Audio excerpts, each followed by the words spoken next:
WWE is the be-all and end-all when it comes to professional wrestling. Well, that's what the company would like you to think anyway. As anyone not drinking the Kool-Aid will know, there is a world of grappling away from the big dub. When wrestlers move from WWE to the land outside, it can be a good excuse for them to completely alter their image. Be it physically or a total gimmick overhaul, these performers all underwent massive changes after departing the biggest sports entertainment company in the world. I'm Adam Pacitti from Cultaholic Wrestling, and these are the 10 biggest transformations wrestlers made after leaving WWE. Join us. Number 10, Jon Moxley. In May 2019, All Elite Wrestling burst onto the wrestling scene with its first official pay-per-view, Double or Nothing. All the big stars were there: Kenny Omega, the Young Bucks, Glacier! However, the talk of the town after the event was the man who strolled in through the crowd following the show's main event. Just a month earlier, former WWE champion Dean Ambrose's contract with the company expired. He chose not to renew his deal, paving the way for the shock AEW debut of Jon Moxley. In the years since Mox's arrival, we have seen a very different side to the former Shield member. In WWE, he was often on the sillier side of things, spraying his opponents with condiments and green gunge and the like. In AEW, the only thing anyone has been getting sprayed with is Moxley's own blood. Drawing inspiration from his days in CZW, Mox reinvented himself as a deathmatch specialist, a man who could seemingly feel no pain and had a worrying attraction to all things barbed wire. From a forgotten hound of justice to AEW World Champion, Jon Moxley is an inspiration to us all. Well, unless you have haemophilia. Number 9, Luke Gallows.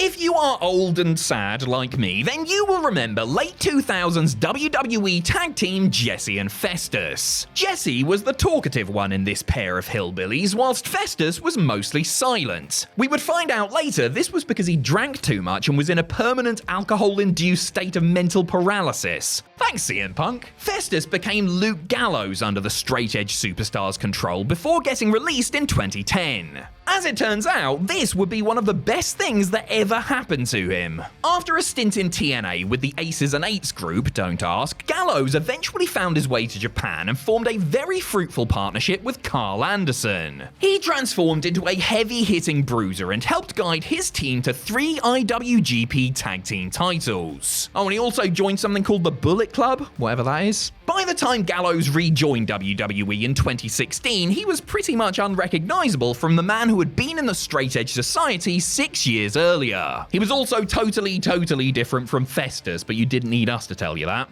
Number 8, Juice Robinson. When you think of NXT, you think of the developmental system that gave us so many of WWE's current roster. Not everyone in NXT went on to the main roster though, and some people became stars outside of the WWE system. CJ Parker had been part of WWE's old farm system, Florida Championship Wrestling, until NXT came about. He had done quite well in FCW, winning their tag titles on 2 occasions. Would this success carry over to his new home? Well, Parker was essentially used as a jobber to the stars, serving as Kevin Owens' debut opponent at TakeOver R Evolution. He would depart the company in 2015 and, like Gallows, he too headed to the Far East. Just 3 years after being cut from NXT, Parker, who was now going by the name Juice Robinson, was the IWGP United States champion after winning the belt from Jay White. He had gone from a smelly-looking hippie type to a legitimately loved babyface who was mixing up with the very best that the world had to offer. He also wasn't named after a Baywatch character anymore, which probably helped. Number 7, EC3. Alright, I'm gonna give you all 5 seconds to get all the control your narrative jokes out of your system. 5, 4, 3, 2, 1. Finished? Good. Prior to his second disappointing run in WWE, EC3 had an even more disappointing run in WWE under the name Derek Bateman. Straight away, there's your problem. Who on earth's gonna get behind a wrestler called Derek Bateman? Sounds like a used car salesman, and a bad one at that. To the surprise of no one, DB got over like a lead balloon and was released from his WWE contract in 2013. Then he suddenly remembered that he was related to Dixie Carter and went to TNA. As Ethan Carter III, or EC3 because who has time to say all of that, the former Mr. Bateman became a huge star in his new home. Not only did he become a 2-time world champion, but he also stopped looking like the geeky best friend in a high school comedy. EC3 actually got so good that WWE were practically forced to rehire him in 2018. Number 6, Sami Callihan. Despite the fact that they've run several different hacker gimmicks over the years, it's clear as crystal that WWE has absolutely no idea what a hacker actually is. Case in point, Solomon Crow. Debuting for NXT in 2013, Crow was the brand's resident computer whiz, using his trusty tablet computer to seize control of the arena's lights and dim them slightly. Too edgy for you. Crow was kept off WWE TV for over a year, presumably because they realized his character was utter balls. He finally turned up in front of the camera in 2014, did nothing of note, and then got cut the following year. As soon as he was gone from the big dub, his hacker persona fell by the wayside in favor of a much darker, more violent side of himself. Sami Callihan quickly gained a reputation for being one of the most brutal performers in North American wrestling. Don't believe us? Just ask Eddie Edwards. The story of Solomon Crow is just a footnote in the career of a bona fide indie legend. Good thing he did ditch the tablet actually, most of those small venues probably don't even have Wi-Fi. Number 5, TANGA Loa. TANGA Loa, son of the world's scariest man Haku, doesn't get a lot of recognition when you consider all the things that he's done in his career. He's a 7-time IWGP Heavyweight Tag Team Champion alongside Tama Tonga, he's a 3-time Never Openweight 6-Man Tag Team Champion, and he won TNA's Gut Check competition in 2015. Anyone remember Gut Check? Anyone? No? You'll also probably struggle to remember Loa's days in WWE, mainly because he went under a different name, a different gimmick, and an image completely different to how he looks now. Despite his very strong Pacific Island heritage, WWE thought it would be a good idea to package Loa as a Latino and call him Camacho. Hey, at least that's better than the first name they gave him, Donnie Marlowe.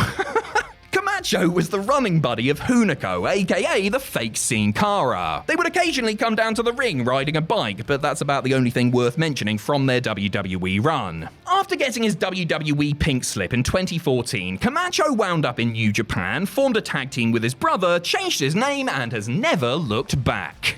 Number 4, Drew McIntyre. You can say a lot of things about Vince McMahon, a lot of things, but you cannot deny that he was spot on when he called Drew McIntyre a future world champion back in 2009. The young Scotsman received a considerable push, scooping up the Intercontinental and Tag Team Championships during his initial run. Progress then stalled and McIntyre found himself in Heath Slater's fake rock band, 3MB. Unfortunately for their millions of fans the world over, 3MB's setlist was cut short when Drew was released in 2014. It looked like the dream was over, but in fact, it was just beginning. McIntyre worked his backside off over the next few years, honing his craft in various independent promotions as well as Impact until he became one of the biggest names on the circuit. Oh, and he also got jacked, like seriously jacked. It looked like he'd eaten the old Drew McIntyre. In 2017, McIntyre made his grand return to WWE in the front row of NXT TakeOver Orlando. 3 years later, he would pin Brock Lesnar in the main event of WrestleMania to become WWE Champion and fulfill his destiny. Just a shame no one was around to see it. Number 3, ZACK RYDER.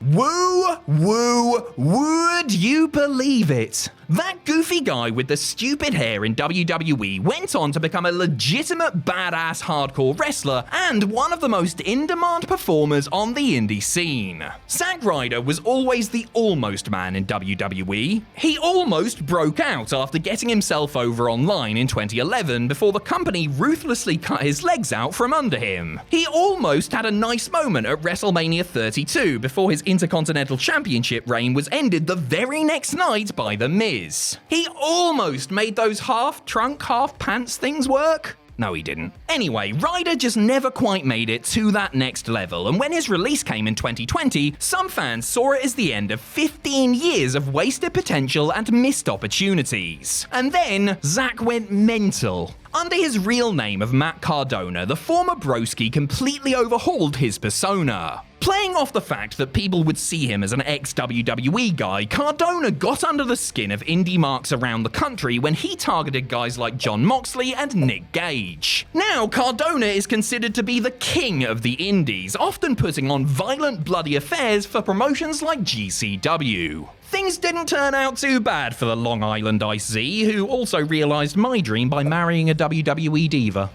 Number 2, Cody Rhodes. When the phrase betting on yourself comes up in wrestling, it's hard to think of anyone except the son of a plumber. Cody Rhodes was essentially fresh out of the womb when he debuted for WWE, and fans assumed he would be with the company for life. He became tag team and intercontinental champion a handful of times, but it was clear that there was a glass ceiling above Cody that he just wasn't going to break. Certainly not while he was dressed as Stardust anyway. Rhodes asked for and was granted his release in 2016, and then set about drawing up the blueprint for how ex-WWE stars can succeed on the indies. He travelled everywhere, winning titles and putting on great matches in promotions around the globe. He joined the Bullet Club, put on All In, and helped usher in a little-known promotion called All Elite Wrestling. By the time Cody returned to WWE in 2022, he was a different man. He had an undeniable star power to him, the aura of someone who had pushed himself to the very limits and come out on top, giant neck tattoo and all. Number 1, Raven. Remember the tag team The Quebecers from the early 90s? Remember their posh, snooty manager with a polo mallet? That is Raven. Johnny Polo served as the French-Canadians manager for about a year, guiding them to 3 tag team championship reigns. Hey, speaking of the Quebecers, how about that PCO transformation, eh? Sorry, anyway, he also served as an associate producer and presenter for Radio WWF before departing the company in late 1994. By early 1995, Polo was no more, and the iconic character of Raven had taken his place. Scott Levy, the man behind the gimmick, underwent an insane transformation to get into character. He bulked up significantly and abandoned his preppy dress sense for a grungier, more modern look. Raven was instantly over thanks to that look, a subtly terrifying promo style, and a legendary rivalry with Tommy Dreamer in ECW. To go from an annoying rich kid manager to a dark, demented, hardcore wrestler in just a few months shows how creative our man Scott was. Johnny Polo and Raven are completely unrecognizable from each other, with one going down as one of the best gimmicks of all time, and the other being thought about nevermore. Caw, caw!